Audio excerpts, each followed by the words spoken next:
Hello, आवाज येतोय सर्वांना? हो सर. येतोय सर. ओके.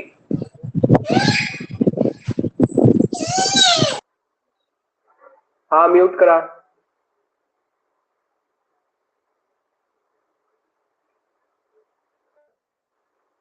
बघा, आपणास काय करायचं आहे.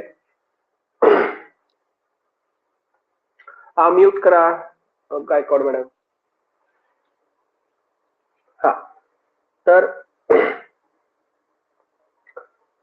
इयत्ता 10वीचा आपल्याला काय करायचं आहे, भूगोल पाहायचा आहे. पुस्तक जर आपण पाहिलं इयत्ता 10वी भूगोलाचं, एक साधारणतः 60-65 पानाचं आहे. टोटल 80 पानाचं आहे, परंतु बाकीची जी पानं आहेत, अनुक्रमणिका इतर माहिती, ते एक 10-15 पानं आहेत. ते 60-65 पानाचं पुस्तक आहे. आणि या पुस्तकाचं एक असं वैशिष्ट्य आहे, ते पूर्ण जे पुस्तक आहे ते कंपॅरेटिव्हली आपल्याला जिओग्राफी आहे, कंपॅरेटिव्ह जिओग्राफी 2 देशांचा. पहिला देश आहे आपला स्वतः भारताचा आणि दुसरा आहे ब्राझीलचा. तर भारत आणि ब्राझील देशांमध्ये कंपॅरिझन केलेलं आहे. त्या देशामध्ये काय आहे, या देशामध्ये काय आहे. तर भारताविषयी आपण माहिती ही अनेक बाकीच्या भूगोलात पाहत आलेलो आहेच. त्याच्यामुळे मी काय केलेलं आहे की भारताविषयी जी काय माहिती आहे ते इथून जास्त घेतलेली नाहीये, फक्त इथं ब्राझीलची जास्त माहिती दिलेली आहे. कारण त्याच्यावरून आपल्याला 1-2 मार्काचा प्रश्न येण्याची शक्यता आहे. कारण आपल्या भारतावर जर प्रश्न यायचा म्हटलं तर आपल्याला भारताचा भूगोल ऑलरेडी मागे वगैरे कुठेतरी झालेला असतो. बघा, अतिशय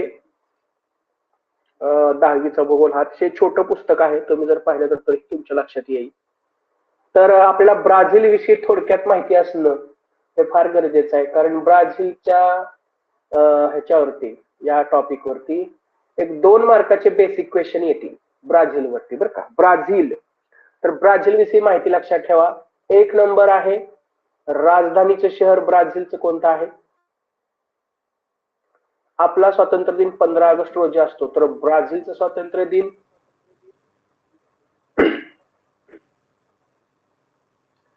म्यूट करा, कोण बोलतंय. ब्राझीलचा स्वातंत्र्य दिन बघा किती आहे, 7 सप्टेंबरला असतो. भारतात काय आहे, संसदीय प्रजासत्ताक शासन प्रणाली आहे. तर ब्राझीलमध्ये काय आहे, राष्ट्रपती नियंत्रित प्रजासत्ताक शासन प्रणाली आहे. ब्राझील देशाचे पाऊ ब्राझील या स्थानिक वृक्षाच्या नावावरून पडलेले आहे. देशाचे नाव आपलं कशाच्या नावावरून पडले माहित आहे सर्वांना, भारत. माहिती आहे का भारत? हो सर. कशावरून पडलं सर? ती भरत राजा, ती दक्षिणेकडे भरत राजा, ती भरत राजाचं जे राज्य होतं त्याच्यावरून भरत वर्ष म्हणायचे. मग त्याच नंतर ते भरत वर्ष भारत नाव असं झालं. बरोबर, म्हणजे प्राचीन काळात, ऋग्वेद काळात. बरोबर आहे. तर भरत राजाच्या नावावरून आपल्या देशाला भरत हे नाव पडलंय. कारण भरत राज्याचे जे राज्य होतं ते सर्वात मोठं होतं त्यावेळेस, म्हणून भरतचं भारत होत गेलेलं. ठीक आहे. त्याच्यानंतर बघा, सांबा नृत्य. आता हा प्रश्न तुम्हाला येऊ शकतो की सांबा नृत्य प्रकारासाठी हा देश प्रसिद्ध आहे. हा देश म्हणजे आपण ब्राझील विषयीच पाहतो, हे लक्षात घ्या. तर सांबा नृत्य ब्राझील. जगाचा कॉफी पॉट हे सुद्धा ब्राझीलच आहे. फुटबॉल हा खेळ या देशात लोकप्रिय आहे. ब्राझील हा देश 3 शतकांपेक्षा अधिक काळ कुणाच्या आधिपत्याखाली होता, पोर्तुगीजांच्या. ब्राझीलला 1822 साली स्वातंत्र्य मिळाले. 1930 पासून 1985 पर्यंत अर्ध्या शतकापेक्षा जास्त काळ हा देश लोकप्रिय लष्करी राजवटीखाली होता. त्याच्यानंतर भारताचे सर्वात दक्षिणेकडील टोक इंदिरा पॉइंट ते 6.45 डिग्री उत्तर अक्षवृत्तावर आहे. ते आपल्याला अगोदर झालेलं आहे. ठीक, आताच्या लोकसंख्येत तरुणांची जास्त आहे. हा कार्यशील वयोगट असल्याने भारताकडे एक तरुण देश म्हणून पाहिले जाते. हिमालय हा अर्वाचीन वली पर्वत आहे. शिवलिक ही सर्वात दक्षिणेकडील पर्वतरांग आहे. पाहिलेलं आहे आपण, सर्वात रांग आहे. त्याच्यानंतर शिवलिक पर्वताकडून उत्तरेकडे जाताना आपल्याला लघु, बृहद हिमालय किंवा हिमाद्री व हिमालय पलीकडील रांगा आढळतात. या रांगा अनुक्रमे अर्वाचीन ते प्राचीन अशा आहेत. याच पर्वतरांगाचे पश्चिम हिमालय म्हणजेच काश्मीर हिमालय, मध्य हिमालय म्हणजे कुमायूं हिमालय आणि पूर्व हिमालय म्हणजे आसाम हिमालय असे भाग. आता उत्तर भारतीय मैदान हा प्राकृतिक विभाग वेगळाच आहे, माहिती आपल्याला. हिमालयाच्या दक्षिण पायथ्यापासून भारतीय द्वीपकल्पाच्या उत्तर सीमेपर्यंत हा पसरलेला आहे. महत्वाचं आहे. त्याच्यानंतर बघा, पश्चिमेकडे राजस्थान, पंजाब पासून पूर्वेकडे आसाम पर्यंत आहे. त्याचबरोबर हा भाग बहुतांश सखल व सपाट आहे. उत्तर भारतीय मैदानी प्रदेशाचे दोन विभाग आहेत. एक अरवली पर्वताच्या पूर्वेकडील भाग गंगा नदीच्या खोऱ्याचा प्रदेश असून त्या भागातील मैदानी भाग गंगेचे मैदान म्हणून ओळखला जातो. या मैदानी भागाचा उतार पूर्वेकडे आहे. तर द्वीपकल्पीय भारतीय मैदानी प्रदेशाच्या दक्षिणेकडे पसरलेला व हिंदी महासागराकडे निमुळता होत जाणारा प्रदेश म्हणजेच काय आहे, भारतीय द्वीपकल्प म्हणून ओळखला जातो. जो निमुळता प्रदेश आहे तो तमिळनाडूचा वगैरे टोक दिसत असेल तुम्हाला अन्ना कशामध्ये किंवा तुम्ही इथे माहिती असेल, सोपच आहे ते. यात अनेक लहान मोठे पर्वत पठारे आहेत. यात उत्तरेकडे अरवली हा सर्वात प्राचीन वली पर्वत आहे.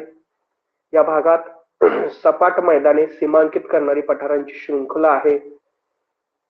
मध्य भागातील विंध्य सातपुडा पर्वत आहे. तर पश्चिम घाट, पूर्व घाट असे पर्वतीय प्रदेश आहेत. किनारपट्टीचा प्रदेश भारताला सुमारे 7,500 प्रश्न येण्याची शक्यता असते. सुमारे 7,500 लांबीची किनारपट्टी लाभली आहे. द्वीपकल्पाच्या पूर्वेकडे व पश्चिमेकडे ही किनारपट्टी आहे. दोनही किनारपट्टीमध्ये बराच फरक आहे. ठीक आहे. पश्चिम किनारा अरबी समुद्राला लागून आहे. हा किनारा खडकाळ आहे. पश्चिम घाटातून अनेक डोंगररांगा आणि त्यांच्या शाखा किनाऱ्यापर्यंत आल्या आहेत. या किनारपट्टीची रुंदी ही कमी आहे. पश्चिम घाटातून वेगाने वाहणाऱ्या अनेक लहान नद्या या किनाऱ्यावर उतरतात. त्यामुळे या नद्यांच्या मुखाशी खाड्या तयार झाल्या आहेत आणि त्याला असं काय म्हणतो, त्रिभुज प्रदेश आढळत नाहीत. तर महत्वाची आपण माहिती घेतलेली आहे. त्याच्यानंतर बघा, पूर्व किनारा बंगालच्या उपसागराला लागून आहे. हा किनारा नद्यांच्या संचयनाने बनलेला आहे. सोपा आहे. या किनाऱ्याला अनेक पूर्व वाहिन्या नद्या पश्चिम घाटातून व पूर्व घाटातून येऊन मिळतात. त्याचबरोबर दूरवरून येणाऱ्या अनेक नद्या पूर्व किनाऱ्यावर आल्यावर जमिनीच्या मंद उतारामुळे कमी वेगाने वाहतात. त्यामुळे त्यांनी वाहून आणलेल्या गाळाचे संचयन या किनारपट्टीच्या प्रदेशात होते. या नद्यांच्या मुखाशी त्रिभुज प्रदेश आढळतात. आता द्वीपसमूह, तर भारताच्या मुख्य भूमीच्या किनाऱ्याजवळ अनेक लहान मोठी बेटे आहेत. तर किनारी बेटे आपण त्याला म्हणतो. त्याशिवाय अरबी समुद्रात बंगालच्या उपसागरात प्रत्येकी एक मोठा द्वीपसमूह आहे. अरबी समुद्रातील समूहास म्हणजे बेट समूहास काय म्हटलेलं आहे, लक्षद्वीप बेटे असे संबोधतात. तर याच्यावर मागच्या वेळेस प्रश्न आला होता. बंगालच्या उपसागरातील अंदमान निकोबार बेटे ही द्वीप समूह या नावाने ओळखले जातात. त्याच्यानंतर बघा, बहुतांश लक्षद्वीप बेटे प्रवाळाची कंकण द्वीपे आहेत. ही विस्ताराने लहान असून त्याची उंची कमी आहे. अंदमान समूहातील बेटे ही प्रामुख्याने ज्वालामुखी बेटे आहेत. ती विस्ताराने मोठी असून त्यांच्या अंतर्गत भागात उंच डोंगर आहे. या समूहातील बॅरन बेटावर भारताचा एकमेव जागृत ज्वालामुखी आहे. हे पण झालेलं आहे आपलं रिपिटेशन. ब्राझीलच्या नकाशाकडे सहज दृष्टी टाकला तर तुमच्या लक्षात येईल की ब्राझीलचा बराचसा भाग हा उच्च भूमी, पठारे आणि लहान लहान पर्वतांनी व्यापलेला आहे. जास्त पर्वतीय प्रदेश आहे. ब्राझीलमध्ये लांबवर पसरलेले व अतिउंच पर्वत नाहीत. उत्तरेकडील अमेझॉन खोरे व नैऋत्येकडील पॅराग्वे नदीच्या उगमाकडे प्रदेश शोधल्यास ब्राझीलमध्ये विस्तीर्ण मैदाने अभावानेच आढळतात. किनारी भागात ही मैदाने विस्तीर्ण नाहीत. आता ब्राझील मधील सर्वोच्च शिखर पिको दो नेब्लिना हे ब्राझील व व्हेनेझुएला यांच्या सीमेवर असून त्याची उंची 3014 मीटर आहे. लक्षात ठेवा, याच्यावर प्रश्न येईल. ब्राझीलला सुमारे 7400 किलोमीटर लांबीची किनारपट्टी लाभलेली आहे. ब्राझील विषयी जे जे काही माहिती या पीडीएफ मध्ये आहे ती तुम्ही व्यवस्थित करून ठेवायची आहे. कारण भारताच्या वरती आपण इतरत्र कुठेतरी अभ्यास केल्यावर लक्षात येईल, पण ब्राझीलचं इथंच पाहायला मिळेल आपल्याला. बघा,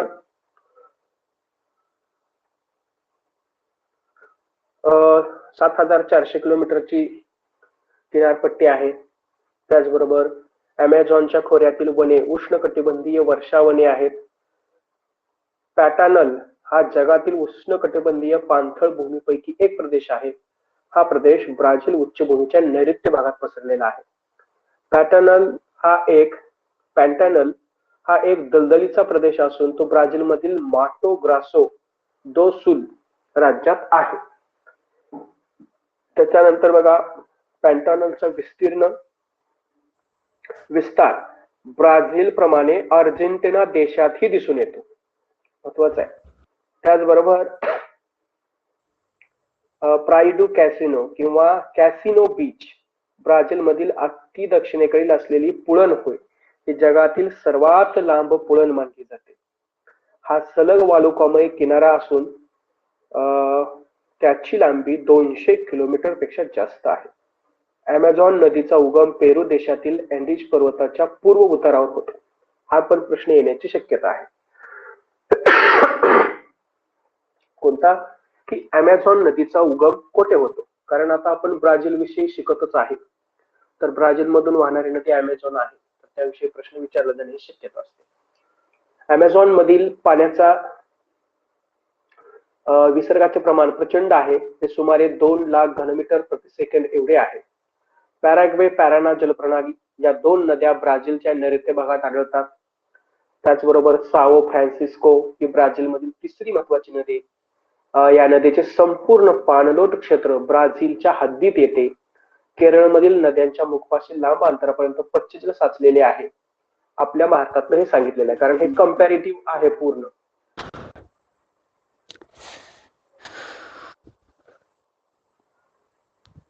हॅलो, कोणाचा आवाज येतोय? या पच्चजल साठ्यांना कयाल असे स्थानिक नाव आहे. लक्षात ठेवा, कयाल. चोल राजांनी इसवी सनाच्या 2ऱ्या शतकात कावेरी नदीवर त्रिचनापल्ली म्हणजे तिरुचिरापल्ली हे शहर तिथे त्यांनी बसवलेलं होतं. शहराजवळ धरण बांधून कावेरीच्या त्रिभुज प्रदेशात जलसिंचन सुरू केले होते. आजही हे धरण आहे, त्यातून काढलेला कालवा वापरात आहे. ढाल क्षेत्र तर शिल्ड एरिया. ढाल क्षेत्र हे खंडाचे गाभा क्षेत्र मानले जाते. सर्वच खंडामध्ये एक किंवा अधिक ढाल क्षेत्रे आहेत. ढाल क्षेत्रे ही स्फटिकमय अग्निजन्य किंवा उच्च प्रतीच्या रूपांतरित खडकांनी बनलेली असतात. त्याचबरोबर बघा, ढाल क्षेत्रातील खडक हे अतिप्राचीन असतात. त्यांच्या निर्मिती काळ जवळजवळ 58 कोटी वर्ष पासून ते 2 अब्ज वर्षापर्यंतचा त्यांचा कालावधी मानला जातो, निर्मिती काळ. तर ब्राझील व गियाना हे ढाल क्षेत्रे आहेत. एकत्रितरित्या दक्षिण अमेरिकेची खंडाची गाभा क्षेत्रे मानली जातात. ठीक आहे. भारताचे हवामान मान्सून प्रकारात मोडते. त्याच्यावर हे प्रश्न येईल तुम्हाला.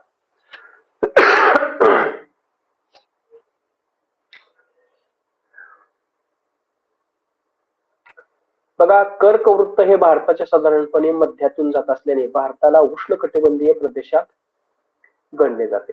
भारतीय हवामान विभागाने भारतात 4 ऋतू मानलेले आहेत: उन्हाळा, पावसाळा, मान्सून, परतीचा काळ आणि हिवाळा.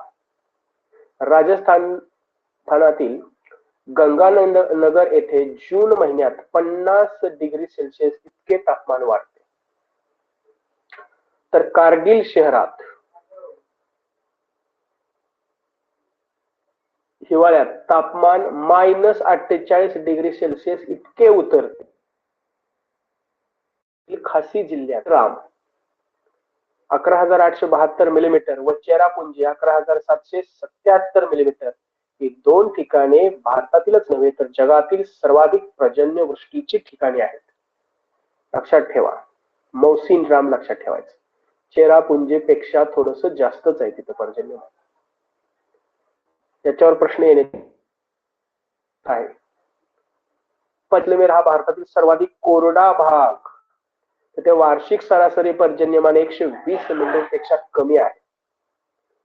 मान्सूनच्या परतीच्या काळात तमिळनाडूमध्ये सर्वाधिक पाऊस पडतो. बघा, परतीचा पाऊस जो असतो तो कोणत्या राज्यात जास्त पडतो असा प्रश्न येतो नेहमी.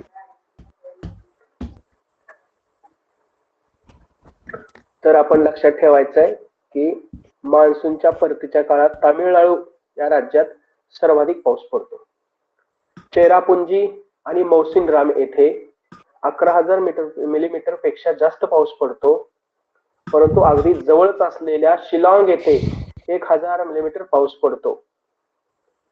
म्यूट करा, कुणाचा आवाज येतोय?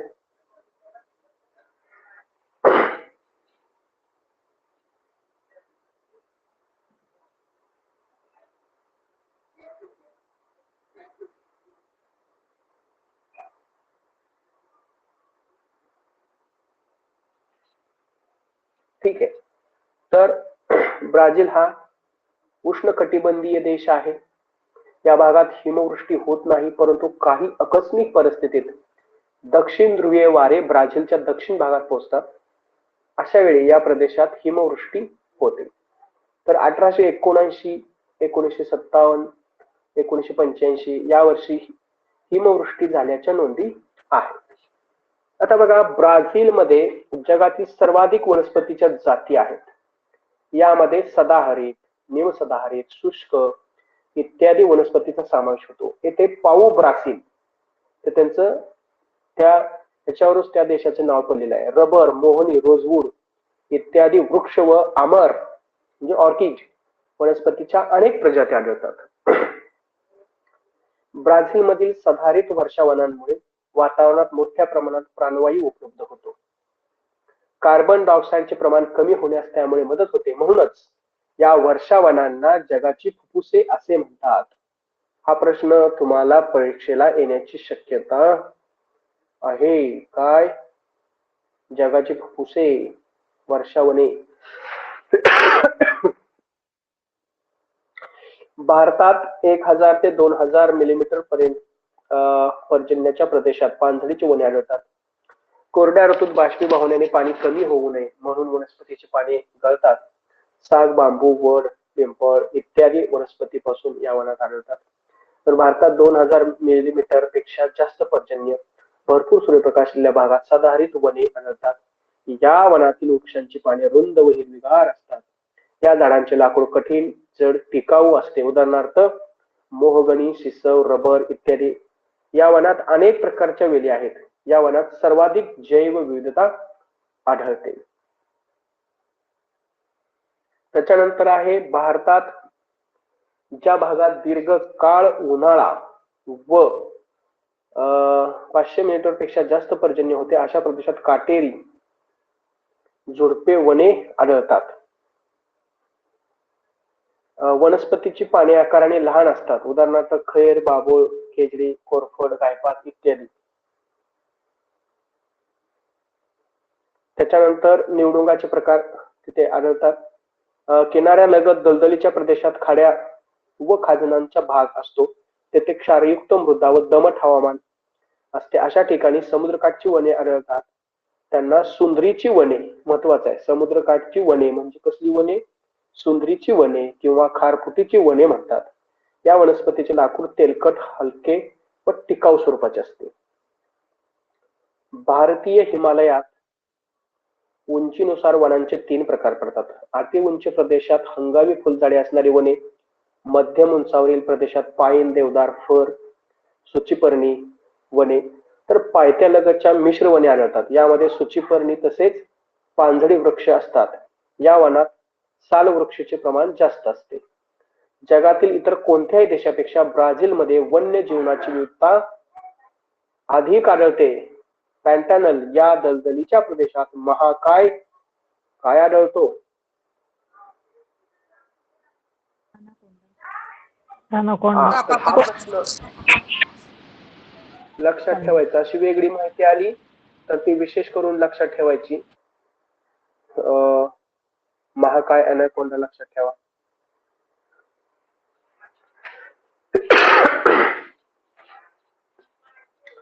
महत्वाचं आहे.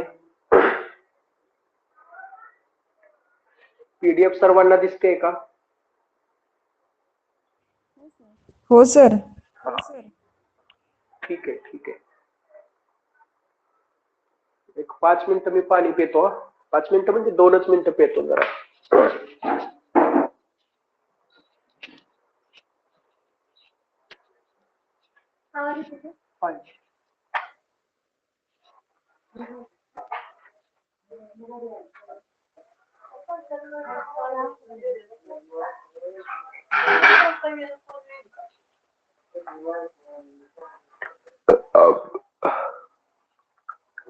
काय करू काय?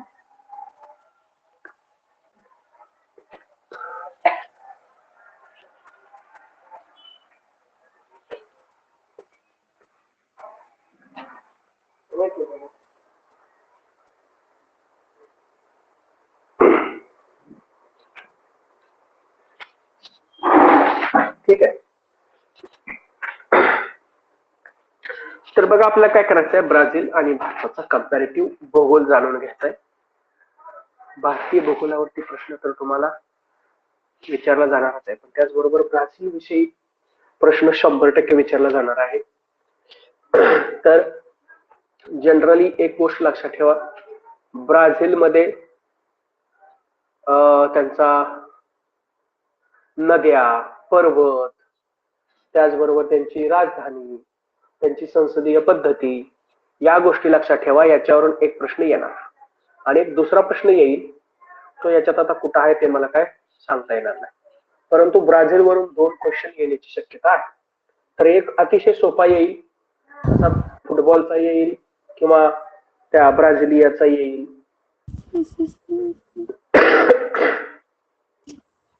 हा म्यूट करा मॅडम. ब्राझीलमध्ये मोठे गिनी पिग व मगरी, सुसरी, माकडे, प्युमा, बिबट्या इत्यादी प्राणी आढळतात. माशांच्या प्रजातीमध्ये समुद्रातील स्वॉर्ड फिश, नदीतील पिराना व गुलाबी डॉल्फिन हे मासे अधिक वैशिष्ट्यपूर्ण आहेत. तर कोंडोर हा खूप उंचावर आढळणारा मोठ्या आकाराचा पक्षी. त्याचबरोबर विविध प्रकारचे पोपट, मकाव, फ्लेमिंगो या पक्ष्यांच्या प्रजाती आढळतात. लक्षावधी प्रकारचे कीटक हे सुद्धा येथील वैशिष्ट्य आहे. अशा विविधतेमुळे ब्राझीलमधील वन्यजीवन अतिशय समृद्ध आहे. स्थलांतरित शेती, याच्यावर प्रश्न येईल. तिथल्या स्थलांतरित शेतीला काय म्हणतात?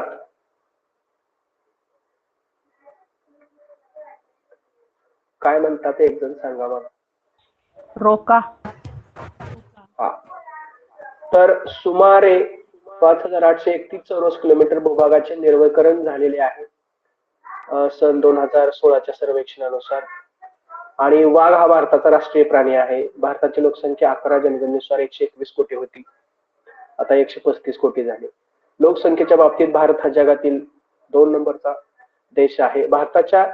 भारत जगाच्या एकूण क्षेत्रापैकी फक्त 2.41 भूक्षेत्र व्यापतो, परंतु जगाच्या एकूण लोकसंख्येपैकी 17.5% लोकसंख्या भारतात आहे. तर लोकसंख्येची घनता 382 आहे. ब्राझील हा दक्षिण अमेरिका खंडातील सर्वात जास्त लोकसंख्या असलेला देश आहे. प्रश्न येईल तुम्हाला, ब्राझील हा किंवा दक्षिण अमेरिकेतील सर्वात जास्त लोकसंख्या असलेला देश कोणता? दक्षिण अमेरिका, ब्राझील. जनगणना 2010 नुसार सुमारे 19 कोटी लोकसंख्या ब्राझीलचा जगात 5वा क्रमांक लागतो. त्याच्यानंतर क्षेत्रफळाच्या दृष्टीने हा देश जगात 5व्या क्रमांकावर आहे आणि लोकसंख्येच्या सुद्धा 5व्या क्रमांकावर आहे. त्याच्यानंतर आहे मात्र जगाच्या लोकसंख्येपैकी फक्त 2.78 ठीक आहे, तर पृथ्वीच्या पृष्ठभागापैकी 5.6% भाग ब्राझीलने व्यापलेला आहे आणि जगाच्या लोकसंख्येपैकी फक्त 2.78 लोकसंख्या टक्के या देशात आहे. त्यामुळे या देशाची लोकसंख्येची सरासरी घनता 23 व्यक्ती आहे. आपली किती आहे? 382. खूपच आहे. गेल्या अनेक दशकात ब्राझीलमध्ये लिंग गुणोत्तर 1000 पेक्षा जास्त आहे. चांगली गोष्ट आहे. ब्राझीलच्या लिंगोत्तराचा विचार करता या देशातील स्त्रियांची संख्या 2001 पासून पुरुषांच्या संख्येपेक्षा लक्षणीय वाढली आहे. भारतात पुरुषांची संख्या स्त्रियांपेक्षा जास्त आहे. भारतात गेली कित्येक दशके लिंग गुणोत्तरात चढ उतार झालेला पाहायला मिळतो. 91 नंतर लिंग गुणोत्तरात अधिक वाढ झालेली आहे. त्याच्यानंतर आहे लोकसंख्या वाढीचे प्रमाण ब्राझीलमध्ये बऱ्यापैकी कमी झालेले आहे. भारतात अजूनही तशी स्थिती नाही. 2001 ते 11 या दशकात भारताची लोकसंख्या 18.2 कोटीने वाढली, तर भारतातील लोकसंख्या वाढीचा दर 71 पर्यंत जास्त होता. त्यानंतर हा दर स्थिरावला. वर्तमान काळात लोकसंख्या वाढीचा दर कमी होत आहे, परंतु लोकसंख्या मात्र वाढतच आहे. ब्राझीलचे लोक सरासरी बघा, ब्राझीलचे लोक सरासरी 75 वर्ष वय जगतात आणि आपण भारतीय किती आहे सांगा मग? 68 वर्ष. हा, तर 68 आणि 75 लक्षात ठेवा. जे कमी आहे ते आपलं आहे 68. ब्राझीलचं 75 आहे, लक्षात ठेवा. हा पण प्रश्न परीक्षेला येण्यासारखा आहे. तर भारतातील जनगणना कार्यालयाकडून दर 10 वर्षांनी जनगणना होते. त्याचप्रमाणे ब्राझीलमध्ये IGBE Brazilian institute of geography and statistics या संस्थेकडून दर 10 वर्षांनी जनगणना करण्यात येते. या दोन्ही देशातील पहिली जनगणना सर्वेक्षण 1872 साली झाली होतं. त्यानंतर भारताची जनगणना दशकारंभी होते. महत्वाचं आहे, भारताची जनगणना काय होते? दशकारंभी होते. म्हणजे 1961, 71, 81, आता 2021 ला होणार होती, पण कोरोनामुळे पुढे ढकलली. म्यूट करा. ब्राझीलची जनगणना दशकांती होते, अंतीला 1960, 1970, म्हणजे 2020 ला तिकडची व्हायला पाहिजे होती, पण त्यांची बी कदाचित पुढे ढकलली असेल. भारतीय उपखंडाला खूप प्राचीन इतिहास आहे. या प्रदेशातील लोक अनेक पिढ्यांपासून नदी किनारी, पठारावर व डोंगरावर देखील नांदत आहेत. इंद्रप्रस्थ म्हणजेच दिल्ली, मिथिला, वाराणसी, हडप्पा, मोहनजोदडो, उज्जैन, प्रतिष्ठान म्हणजेच पैठण या त्या काळातील नागरी वस्त्या होत्या आणि यावरून भारताला नागरीकरणाची मोठी परंपरा आहे हे आपल्याला समजतंय.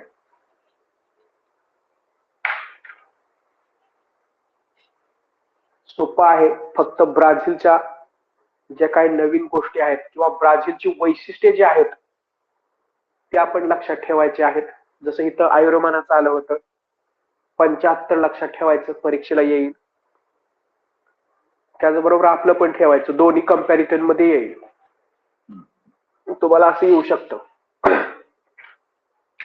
भारताचे सरासरी आयुर्मान डॅश डॅश आहे व ब्राझीलचे डॅश डॅश आहे. खाली 68, 75, 75, 68, 68, 68, 75, 75 असं पण येऊ शकेल. तर लक्षात ठेवायचं. ठीक आहे.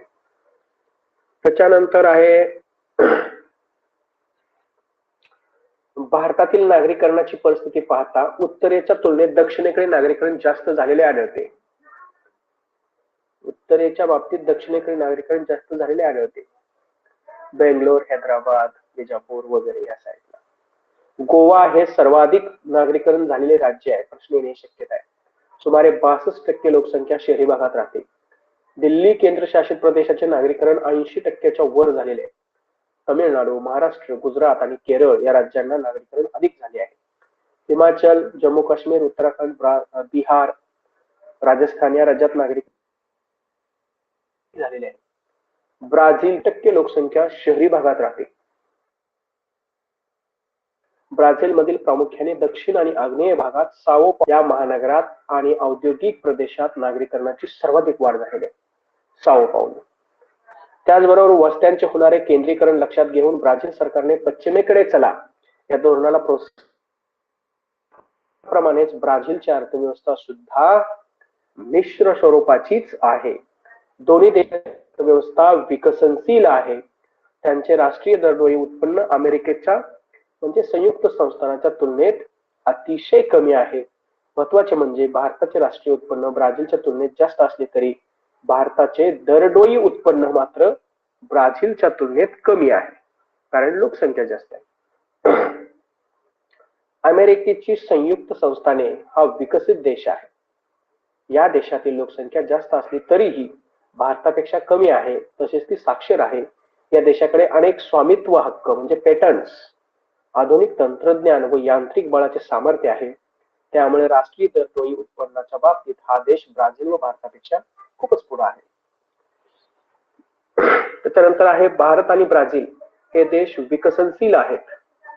स्थूल राष्ट्रीय उत्पन्न जास्त असले तरीही भारताची लोकसंख्या जास्त असल्याने भारतातील दरडोई उत्पन्न ब्राझीलच्या तुलनेत कमी आहे. ब्राझील हा कॉफी व सोयाबीनच्या निर्यातीत अग्रेसर देश आहे. कॉफी आणि सोयाबीन बघा, आंतरराष्ट्रीय आर्थिक व्यवहार करताना अमेरिकेच्या संयुक्त संस्थानाच्या चलनाशी डॉलर सांगड घातली जाते. आता यस मध्ये ते तुम्हाला दिसते, डॉलर हे या चलनाचे चिन्ह आहे. ब्राझिलियन रियल BRL हे ब्राझीलचे चलन आहे. ह्याच्यावर पण प्रश्न येईल तुम्हाला. RS ब्राझिलियन रियल हे चलनाचे चिन्ह आहे. तर भारतीय रुपया INR हे चलन आहे, आपल्याला लक्षात ठेवायचं. एक अमेरिकन डॉलर म्हणजे काय आहे, तर डॉलर बरोबर 3.1297 असं त्याचं कन्व्हर्जन आहे. एक अमेरिकन डॉलर पुढे दिले 64.153. आता टिप पण खाली दिलेली आहे त्याने की चलनाचे हे दर काय होत असतात, सतत बदलत असतात. भारतातील शेती मुख्यत्वे निर्वाह प्रकारची शेती आहे. हा पण प्रश्न येतो. भारताला एकूण सुमारे 7005 झालेला आहे. भारतातील छोटा नागपूरचे पठार खनिजाचे भांडार म्हणून ओळखले जाते. येथे खाणकाम व्यवसायात मोठ्या प्रमाणात चालतो. पूर्व महाराष्ट्रात व छत्तीसगड मधील कोरबा भागात कोळशाच्या खाणी आहेत. आसाम मध्ये दिग्बोई, महाराष्ट्रावर अरबी समुद्रातील मुंबई हाय, गुजरात मध्ये कलोल, कोयाली येथे खनिज तेलाच्या विहिरी आहेत. त्याचबरोबर बंगालच्या उपसागरात गोदावरी नदीच्या मुखापाशी खनिज तेलाचे साठे सापडलेले आहेत. राजस्थान मध्ये संगमरवर, आंध्र प्रदेशात कडप्पा या दगडाच्या खाणी आहेत. त्यानंतर राजस्थानमध्ये तांबे शिसे जस्त, कर्नाटकात लोह पोलाद मॅग्नीज व ॲल्युमिनियम, तामिळनाडूमध्ये ॲल्युमिनियम हे धातू उद्योग विकसित झाले आहे.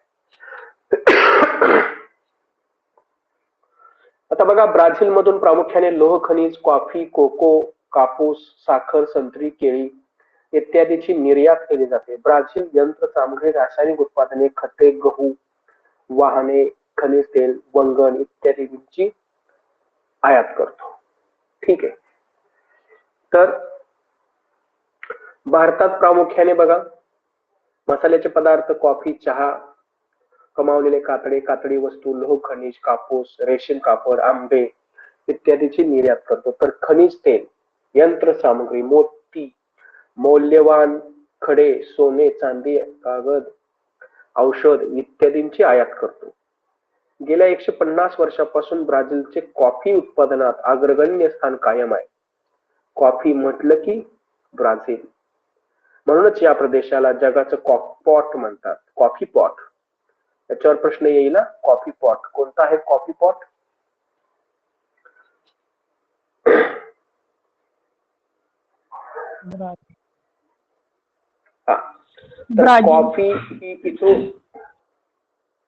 कॉफी ही इथिओपियातील मूळ वनस्पती आहे. फ्रेंच वसाहतवाद्यांनी 18व्या शतकाच्या आरंभी ब्राझील मधील पारा राज्यात कॉफीची लागवड केली. कॉफीच्या मळ्यांना फजेंडॉस असे म्हटले जाते. याच्यावर पण प्रश्न येईल, फजेंडॉस म्हणजे काय, तर कॉफीच्या मळ्याला फजेंडॉस म्हणतात. कोणत्याही देशाच्या अर्थव्यवस्थेत कर महत्वाचा असतो. देशात सर्वत्र विविध वस्तू आणि सेवा कर एकच असावा या उद्देशाने भारतात विक्री व मूल्यवर्धित करांऐवजी वस्तू व सेवा कर प्रणाली म्हणजे GST 2017 पासून अवलंबली आहे.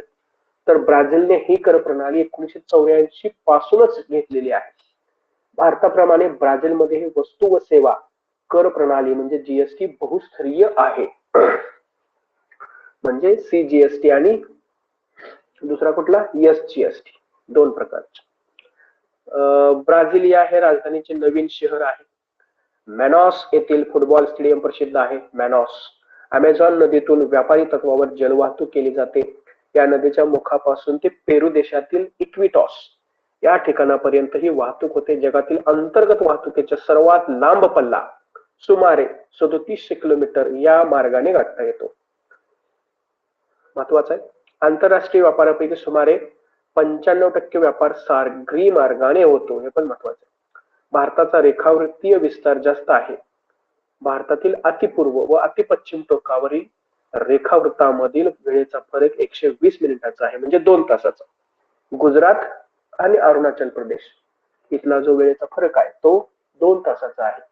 परंतु संपूर्ण भारतात एकच प्रमाणवेळ मानली जाते.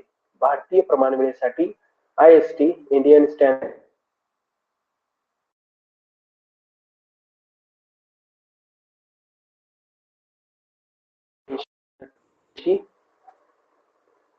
82 पूर्व रेखावृत्त निश्चित केले आहे. हे रेखावृत्त अलाहाबाद शहराजवळून जाते. शिकलेलो आहे आपण ते. भारतीय प्रमाणवेळ ही ग्रीनिच वेळेच्या 5.5 तासांनी पुढे आहे. ब्राझील या देशाच्या रेखावृत्ती विस्तारामुळे असे लक्षात येते की अतिपूर्व अतिपश्चिम बिंदूच्या वेळेतील फरक 168 मिनिटे म्हणजे 2 तास 48 मिनिटे आहे. त्यामुळे ब्राझीलमध्ये एकूण पुढचं वाचा. हा तर 4 प्रमाणवेळा मानल्या जातात. असा पण प्रश्न येईल तुम्हाला. देशात वेगवेगळे काल विभाग आहेत. या प्रमाणवेळा ग्रीनिच वेळेच्या अनुक्रमे 2, 3, 4 आणि 5 तासांनी मागे आहेत. ब्राझीलची अधिकृत प्रमाणवेळ BRT ती ग्रीनिच वेळेच्या 3 तास मागे आहे. 3 तास. इस्रो भारतीय अवकाश संशोधन संस्था भारतातील अवकाश संशोधनाचे उपक्रम या संस्थेमार्फत राबवले जातात. आजपर्यंत इस्रोने उपग्रह प्रक्षेपणात अनेक विक्रम प्रस्थापित केले आहेत. ब्राझीलमध्ये सुद्धा ब्राझिलियन अवकाश एजन्सी आहे आणि तिच्या देखरेखीसाठी देशाच्या अवकाश संशोधनाचा कार्यक्रम राबवला जातो. आधुनिक आणि विकसित तंत्रज्ञानाची जोड देऊन ब्राझीलमधील अवकाश संशोधन कार्यक्रमाचे धोरण आखले जाते. तर ब्राझील आणि भारत एक 60-65 पानामध्ये त्याचा आपल्याला फरक तर त्याची तुलना दिलेली आहे 10वीच्या जिओग्राफीच्या बुक मध्ये. तर 6 आहेत. स्पेशली तुम्हाला मी सांगितलेलंच आहे की ब्राझीलची प्राथमिक माहिती व्यवस्थित करा. मी यात तुम्हाला बऱ्याच वेळा सांगितलंय की ब्राझील विषयी जे जे काही वेगळं असं इथं दाखवलेलं आहे, तिथली लोकसंख्या असेल, तिथलं क्षेत्रफळ असेल, तिथले प्राणी असतील, नद्या असेल, तर या अनुषंगानं समाज जीवनाचं काय असेल, प्राणी, वनस्पती, पर्वत, नद्या, डोंगर, उंच कुठला पर्वत असेल तर याच्या अनुषंगाने तुम्हाला एक प्रश्न येईल आणि एक थोडासा वेगळा प्रश्न येईल. तो याच्यात कुठे असेल तो आता आपल्याला सांगणं तसं कठीण आहे. पण एक मात्र जनरल ब्राझील वरती क्वेश्चन येईल, तो 100% तुमच्या यातून कव्हर होणार आहे. आणि हे जर तुम्ही डिटेल मध्ये केलं तर तो येणारा दुसरा पण ब्राझील विषयी तुम्हाला येईलच. ठीक आहे. तर हे 10वीचा जिओग्राफी होता. पुस्तक पण छोटच आहे आणि मग तुम्हाला पण अभ्यासाला सोपं जाईल. छोटं पुस्तक आहे, पॉइंट काढलेले आहेत. महत्वाचं आहे, परंतु 2-3 मार्क ब्राझीलवर येतील. त्यापैकी एक प्राथमिक अभ्यासावरतीच येईल, दुसरा वेगळ्या पद्धतीने येईल. पण तुम्ही डिटेल मध्ये केलं तो पण तुम्हाला सापडेल याच्यातून. ठीक आहे. तुम्हाला काय विचारायचं आहे का?